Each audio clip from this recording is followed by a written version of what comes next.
Okay guys, meron tayo ditong service na Panasonic, no? So ang problema nito guys, nagkakarga naman siya ng tubig. Kaso pagdating na ng rinse, hindi na bumabagsak yung tubig pagdating ng rinse, no? So sa wash, kumakarga siya, no? So kapag time na ng rinse guys, sumihinto na yung pagkarga ng tubig. So hindi na siya nagkakarga ng tubig. So ang ginawa natin dito guys, binuksan natin tong likuran, yung cover ng board, tapos itong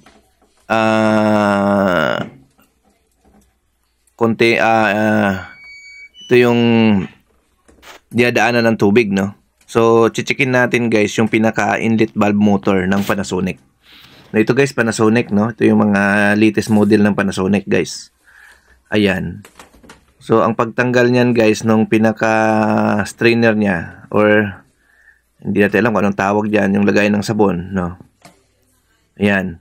So, alisin natin. Then, tanggalin natin yon, yung pinagkabitan ng motor.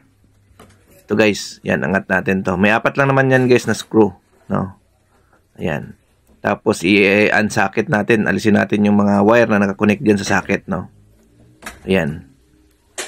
So, ito na yun guys, no? Ayan. So pag ganun guys, ang problema niyan, dalawa lang, no? Either sira yung inlet valve motor or madumi, no? So gagawin natin, kalasin natin ito.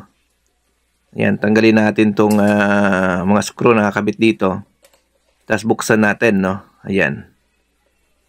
So pagpasensyahan nyo na lang yung video natin guys, no? Kasi itong video na ito ay hindi siya cleared, no? Medyo malabo, no? Malabo yung pagka-video, no? Kasi ibang cellphone ang gamit natin dito para lang sa video, no? Hindi natin kuhanan ng maayos. So ayan, ito yun guys, yung inlet valve motor na checkin natin, no? So ang gagawin natin, subukan natin silipin kung madumi, no? Yung diaphragm niya. Buksan natin, tingnan natin yung diaphragm sa loob kung madumi, no? Kung madumi, possible dumi lang, barado lang, no? Kasi ang nangyari, ang inlet motor kasi guys, tatlong motor yan, yung sa mga Panasonic, no? Iba yung motor na nag-o-open para doon sa pagwawas, yung unang karga ng tubig. Pagdating naman sa rinse, ibang motor din ang nag-o-open, no? So kapag once na hindi na nagkarga ng tubig sa washman or sa rinse, so isa dyan ang sira, no? Or dalawa dyan ang sira, no? So ayan. So salukuyang binubuksan lang guys yung motor, no, yung diaphragm nito. Tingnan natin para malaman natin kung madumi. So nakita namin guys, malinis naman. So ito, tinitester natin yung motor. Ayan. So yung unang motor guys, ayan, no.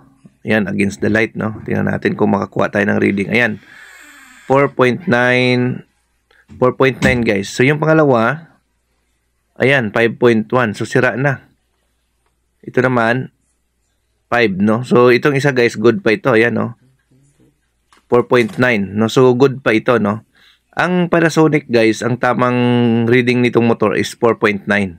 Kapag umapak na yan guys ng 5, pwedeng gagana yan, pero pag umiinit na, stop na, no? So tandaan nyo po guys, sa Panasonic 4.9 kilo ohms yung reading niyan. Ayan. So ginawa natin guys, pinalitan natin ng bago, no? Kasi sira na yung motor, no? So ayan, ito bago na to guys, pinalit natin. So ibabalik lang po natin, no? Kasi sira na yung luma na check natin, no? So tandaan nyo po yung reading guys, na kung anong good or bad, no, pagdating dito sa Panasonic, no? So kung kailangan nyo ng parts nyan guys, available yan sa amin. Message lang po kayo sa amin, no? Pwede kayo mag-order sa amin ng parts nyan. So ayan, so ikakabit lang natin, babalik lang natin to guys, no? So okay na ito guys, no? Nakita naman natin ang problema, kung anong naging problema, kung bakit pagdating ng rinse hindi siya nagkakarga ng tubig, no? So yung kanyang inlet valve motor na dalawa ay sira na, no?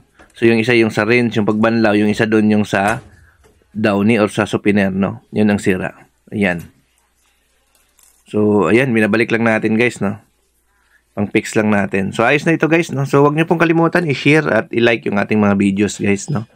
At follow po kayo guys, no, para updated kayo sa aming mga video. Okay guys, thank you.